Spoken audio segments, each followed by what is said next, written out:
اساساً در شاد بودن به شادی اهل بیت ثواب بیشتری هست تا در غمگین شدن به مظلومیت اهل بیت، چون رنج اهل بیت دیده میشه و اگر کسی عقلش به دیدش باشه مظلومیت اهل بیت رو لمس میکنه، متأثر میشه و تأثیر خودش رو نشون میده. نمیتونه فرح و سرور جایگاهی مثل عید قدیر رو ببینه. شاد شدن به شادی اهل بیت دشوارتره تا غمگین شدن در عزای اهل بیت. اینا رو یادمون باشه. من خدمت سروران عزیزم تمنا میکنم توجه عمیق بکنن.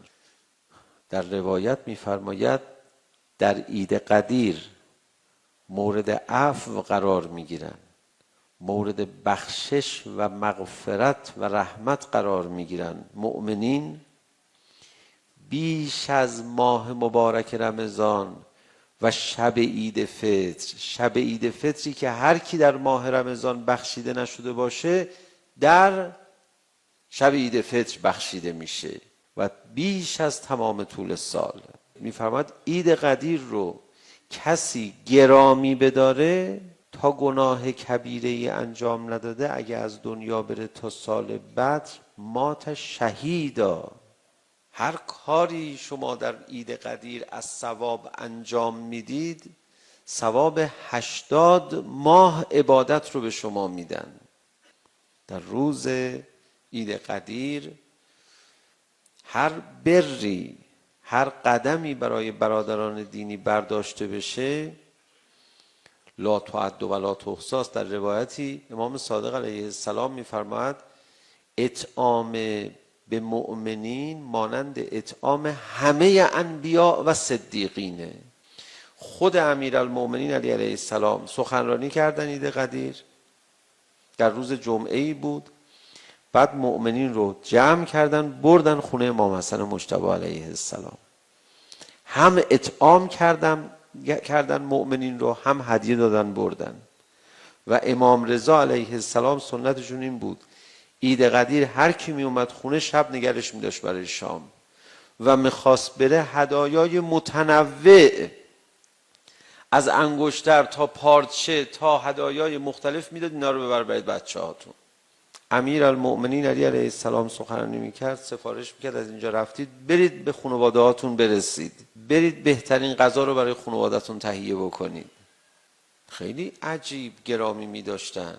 امام صادق علیه السلام می‌فرماید قدیر در آسمان‌ها شناخته شده تر و مشهورتر از زمین است.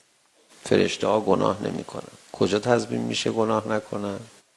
عید قدیر در قصری که برای جشن قدیر تعبیه شده در آسمان بالا. اونا بهتر قدیر رو میشناسن تا ما. اونا میدونن هستیشون به عید قدیر بسته است. هر یه درهمی که شما در راه خدا صدقه بدی، انفاق کنی، صله بدی، خب 10 برابر حساب میشه. روز عید قدیر این کارو بکنی در روایت هست 200,000 برابر براتون حساب میشه. اینما کنت فاحذر یوم القدیر عند امیر المؤمنین. هر کجا بودی یه کاری کن عید قدیر نجف اشرف تو حرم امیر المؤمنین باشی. در روز عید قدیر خدا چیکار میکنه؟ یغفر لکل مؤمن و مؤمنه و مسلم و مسلمه ذنوب 60 سنه. گناه 60 سالو میبخشه.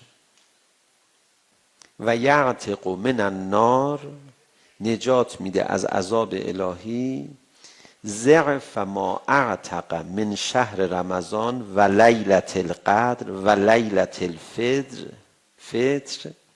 2 برابر شب قدر، 2 برابر شب عید فطر، 2 برابر ماه مبارک رمضان.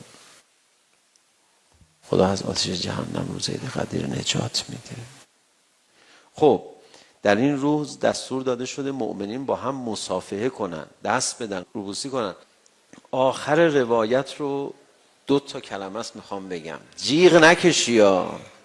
والله لو عرف الناس فضل هذا اليوم به حقیقته، مردم اگر فضل این روز را به حقیقتش درک کنن، لصافحتم الملائکه فی کل یوم 10 مرات، هر روز ملائکه، نه فقط روز عید قدیر، در طول سال هر روز ملائکه 10 مرتبه باهات مصافحه میکنن.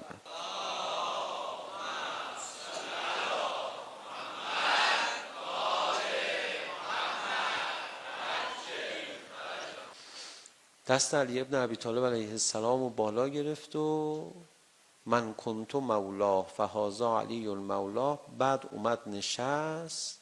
حالا مردم برای 1 دقیقه وایستادن اونجا زیر آفتاب چونه داشتن میزدن. فرمود همه بیاد یکی یکی با علی ابن ابی طالب دست بدید بیعت کنید. گفتن آقا جمعیت زیاد، 3 روز طول میکشه این جمعیت بخواد یکی یکی دست بده. فرمود ما میشینیم، همه دست بدن، میخوام ببینم. گفتن خانوما چی؟ خانوما که نمیتونن دست بدن. فرمود یه ظرف آب بیاریم. علی دست به اون ظرف آب میزنه، خانوما هم دستشون رو بزنن. آقا چجوری باید به ما بگن مهمه؟